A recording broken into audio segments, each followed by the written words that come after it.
একেৰাহে তিনিটা কাৰ্যকাল শাসনত থকা কংগ্ৰেছৰ প্ৰতি জনতাৰ মোহভংগ ঘটিল কিয় পুনৰবাৰ জনতাই কংগ্ৰেছক নিবিচাৰে জনতাৰ মোহভংগ ঘটাৰ আঁৰত কংগ্ৰেছৰে জনপ্ৰতিনিধি অভিযোগ ৰাইজৰ দলৰ সভাপতি অখিল গগৈ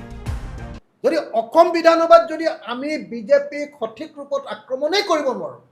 সঠিক ৰূপত জবাবদিহি কৰিব নোৱাৰোঁ সঠিক ৰূপত সমালোচনা কৰিব নোৱাৰোঁ মাত পাতিব নোৱাৰোঁ তেতিয়াহ'লে অসমৰ মানুহে আমাক কিয় শাসনৰ গাদী দিব অসম বিধানসভাৰ মজিয়াত বিৰোধী দলপতিৰ ভূমিকা অতি নিম্নমানৰ দুৰ্বল হতাশাজনক বিৰোধী দলপতি ৱাজিদ আলী চৌধুৰীৰ ভূমিকা প্ৰাক্তন বিৰোধী দলপতি দেৱব্ৰত শইকীয়াৰ কঠোৰ সমালোচনাৰ পাছত এবাৰ চৌধুৰীৰ বিৰুদ্ধে সৰব শিৱসাগৰৰ বিধায়ক অখিল গগৈ দলৰ পৰা সমালোচনা কৰিলে যে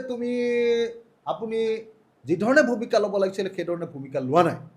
তেতিয়া তেওঁ মোৰ ওপৰত দুখটো জাপি দি ক'লে যে অখিল গগৈয়ে আউট অফ দ্য ৱে গৈহে এইবিলাক কাম কৰে আমি এইটো নকৰোঁ আমি নিয়মমতে চলোঁ এতিয়া নিয়মমতে চলাৰ কাৰণে অসমৰ মানুহৰ উপকাৰ হৈছে নে নিবুকা চামোন হৈ থকাৰ কাৰণে অসমৰ মানুহৰ লোকচান হৈছে সেই কথাটো অসমৰ মানুহে বিবেচনা কৰিব লাগিব এদিন পূৰ্বে অখিল গগৈৰ বিৰুদ্ধে ৱাজিদ আলী চৌধুৰীয়ে আনিছিল কেতবোৰ গুৰুতৰ অভিযোগ বিধানসভাৰ মজিয়াত যধে মধে কথা কয় অখিল গগৈয়ে নীতি বৰ্হিভূতভাৱে মাত মাতি খেদা খায় বিধানসভাৰ পৰা অখিল গগৈৰ নিচিনা যধে মধে মাত মাতা নাই কাৰণ কথাৰ ওপৰত কথা সেইটো পাৰ্লামেণ্ট প্ৰেক্টিছত তেনেকুৱা ছিষ্টেম নাই তেওঁ ছিষ্টেমৰ ওপৰত গৈ পেলাই মাত মাতে যাৰ ফলত তেওঁক উলিয়াইও দিয়া হয় কিন্তু আমি সেই ধৰণৰ মাত মাতা নাই কিন্তু আমি নিয়মিতভাৱে আমি প্ৰত্যেকটো ডিভাইজত আমি আনিছোঁ ৱাজিদ আলী চৌধুৰীৰ এনে সমালোচনাৰ পিছতে বিৰোধী দলপতিৰ পূৰ্বে কঠোৰ অখিল গগৈ ৰাজ্যৰ লক্ষ লক্ষ লোকে চাই আছে অসম